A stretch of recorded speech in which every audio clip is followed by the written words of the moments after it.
Hello everyone, welcome again. तो आज अपने अकाउंटेंसी क्लास में हम टॉपिक डिस्कस करेंगे कमीशन टू पार्टनर।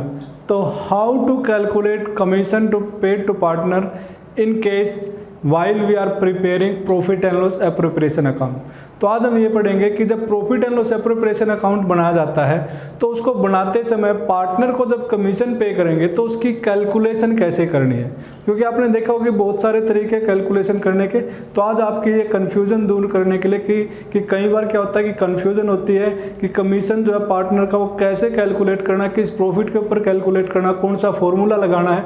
तो उस कन्फ्यूजन को दूर करने के लिए आज मैंने वीडियो बनाई है जिसके अंदर बताएंगे हम कि पार्टनर को जब कमीशन पे किया जाएगा तो वो कमीशन कैसे कैलकुलेट करना है। तो उसको कैलकुलेट करने के बारे में बात करेंगे। तो लेट्स स्टार्ट।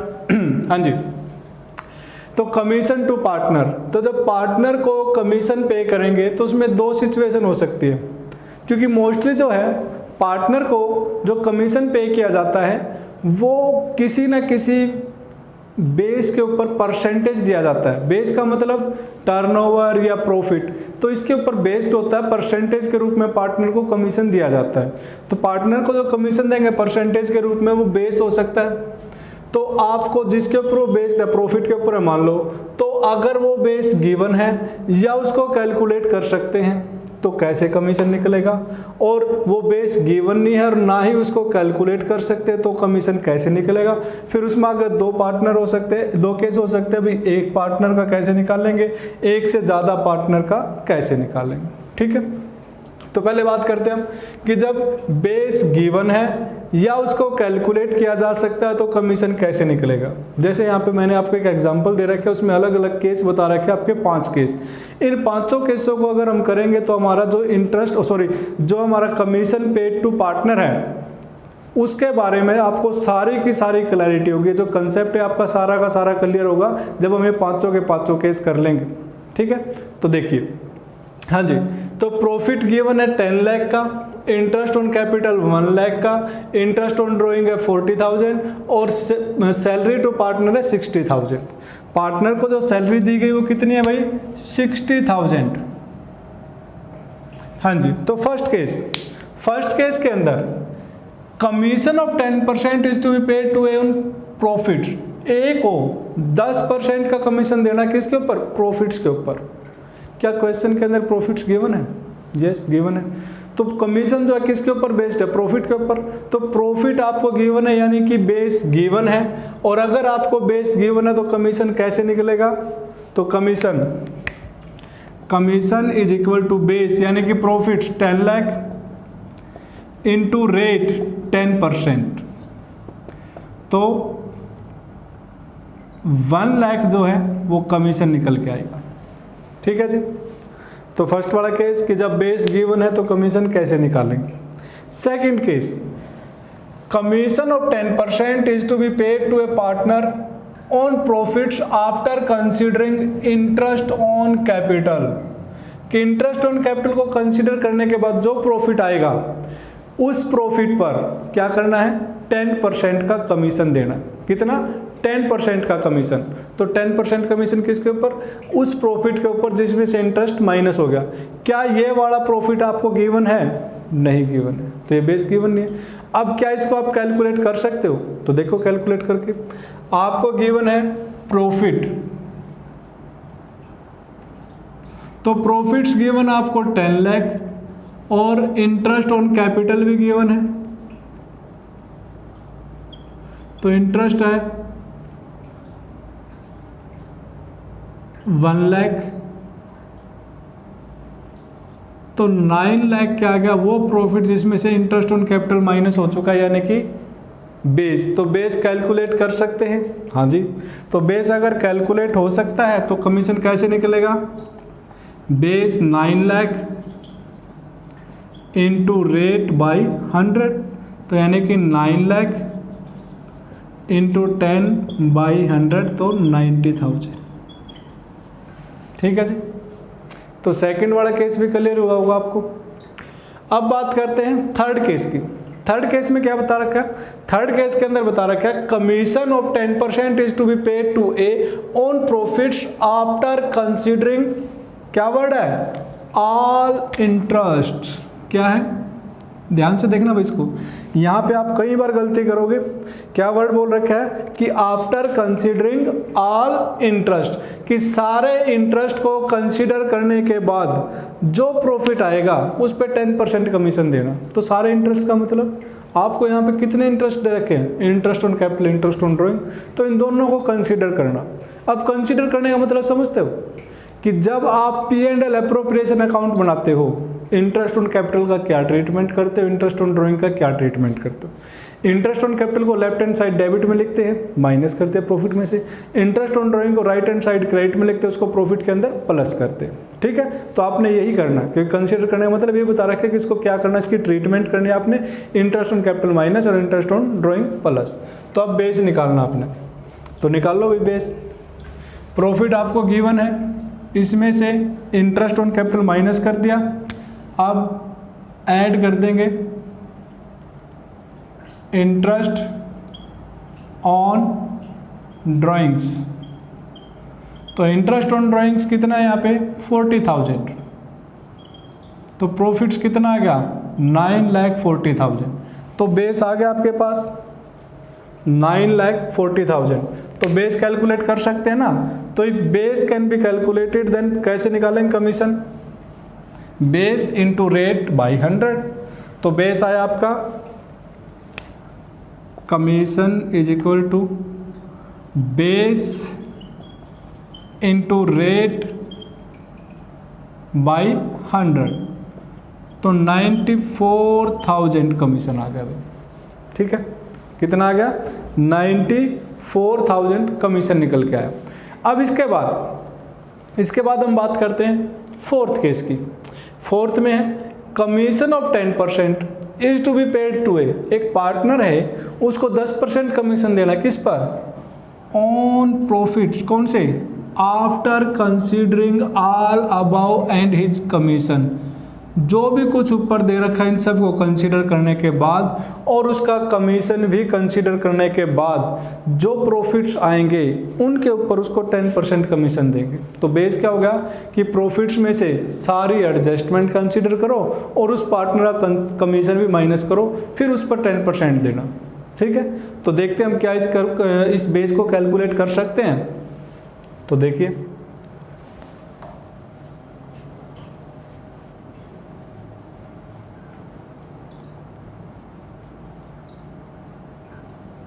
हाँ जी,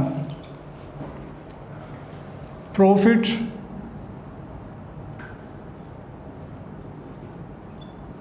$10 lakh less interest on capital 1 lakh, salary to partner 60,000। तो 1,60,000 माइनस किया तो 8,40,000 एट इंटरेस्ट ऑन ड्राइंग्स 40,000।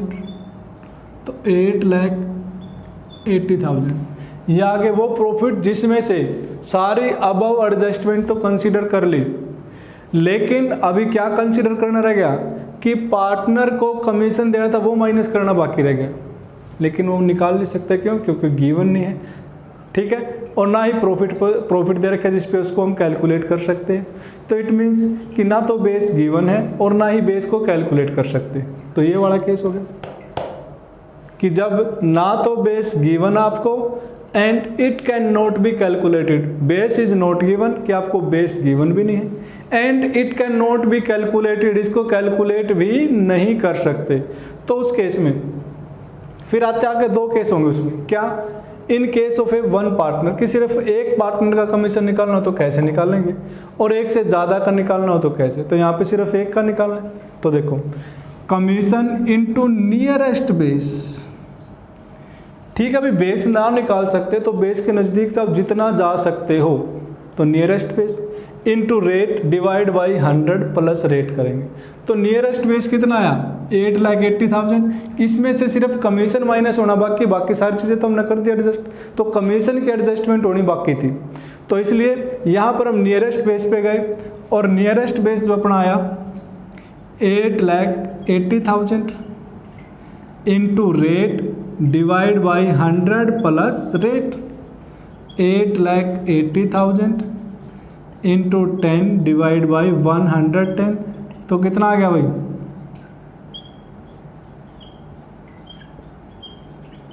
तो 80,000 आपका ये क्या आ गया इस केस में? कमीशन आ गया। ठीक है जी, कितना आ गया? 80,000 कमीशन आ गया। ओके, अब है जी नेक्स्ट केस, फिफ्थ केस।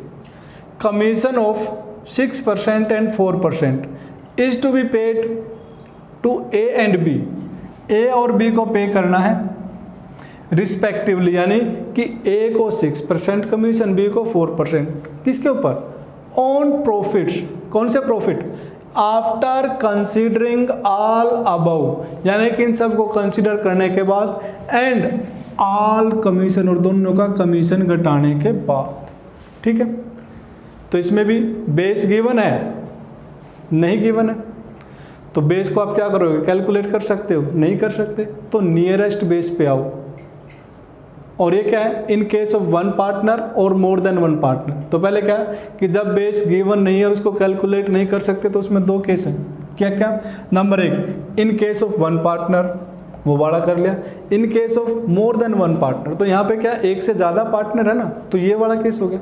अब इसमें इन पार्टनर का कमीशन कैसे निकालना है? मान लो फर्स्ट पर पार्टनर का nearest base into R1 divide by 100 plus R1 plus R2। R1 first partner की rate of commission, R2 second partner की रेट ऑफ कमीशन। अगर यहाँ पे 3 होते तो +3 R3, 4 होते तो +R4, ऐसे करते हैं। ठीक है, यहाँ पे 2 ही हैं, तो फर्स्ट का निकालना आपने। नियरेस्ट बेस यहाँ पर भी 8,80,000 इंटू R1 कितना है भाई? 6% divide by 100 plus R1 plus R2, तो कितना आ गया? 8,80,000 इंटू 6 डिवाइड बाई 110,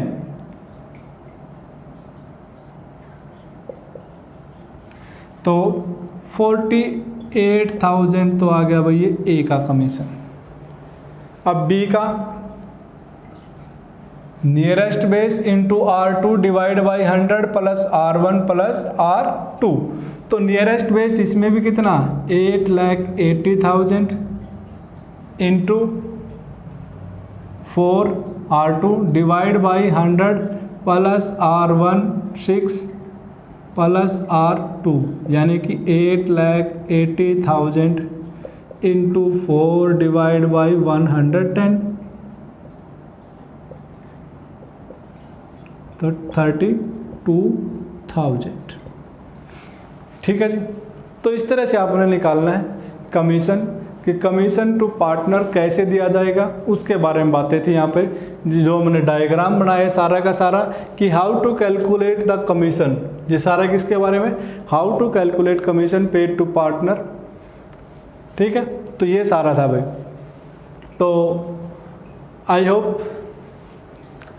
आप सभी को कमीशन के बारे में कुछ क्लैरिटी हुई होगी कि कैसे कमीशन कैलकुलेट करेंगे। और मैं आपको विश्वास दिलाता हूं कि अगर आपको ये कंसेप्ट क्लियर हुआ तो बुक के अंदर मोस्टली जितने भी क्वेश्चन होंगे आपके कमीशन से related, commission paid to partner या कमीशन पेड टू मैनेजर, ये सारे के सारे क्वेश्चन आप इजीली सोल्व कर सकते हो with the help of this diagram. कि जो डायग्राम मैंने बताया, जो आज आपको मैंने कंसेप्ट बताया है, इस कंसेप्ट की हेल्प से आप अपनी बुक के अंदर जितने भी आपको न्यूमेरिकल क्वेश्चन दे रखे हैं, उन सारे के सारे क्वेश्चन को कमीशन से रिलेटेड, दोबारा सुन लो, कि कमीशन से रिलेटेड जितने भी न्यूमेरिकल क्वेश्चन गिवन हैं, उन सभी के सभी क्वेश्चन को आप सोल्व कर सकते हो। तो उन क्वेश्चंस को कैसे सोल्व करना है उसके बारे में सारा का सारा आपको बताया गया है। इससे बार मेरे हिसाब से और कोई भी क्वेश्चन नहीं हो सकता। ओके, तो आपने करना क्या है, इस वीडियो को बड़े ध्यान से देखना है और इसके जो ये एग्जाम्पल आपको बताया मैंने, जो इलस्ट्रेशन लिया, इसमें जो अलग अलग केस लिए हैं, इन केस के द्वारा मैंने आपको ये सारा का सारा कराने की कोशिश की है। तो आई होप आप सभी को कमीशन के बारे में कुछ ना कुछ क्लैरिटी बढ़ी होगी, तो आप इसके क्वेश्चन कर सकते हो। और बाय चांस अगर आपसे कोई क्वेश्चन नहीं निकलता, आपकी अगर कोई प्रॉब्लम है, कोई क्वेरी है, तो आप मेरे को कॉन्टैक्ट कर सकते हो। तो कॉन्टैक्ट करने का तरीका क्या है कि या तो आप यूट्यूब पर कमेंट बॉक्स में कमेंट डाल सकते हो, या फिर आपने क्या करना है, मेरा व्हाट्सएप नंबर है 9813929846, ये मेरा व्हाट्सएप नंबर है, आप इस पे भी कांटेक्ट कर सकते हो। तो इस पे आप कांटेक्ट कर सकते हो। तो आपको अगर कोई भी क्वेरी है वो यहाँ पे आप डाल सकते हो, मैं उसका आंसर देने की कोशिश करूँगा एज अर्ली एज पॉसिबल। ठीक है, तो thank you for watching this and thank you again.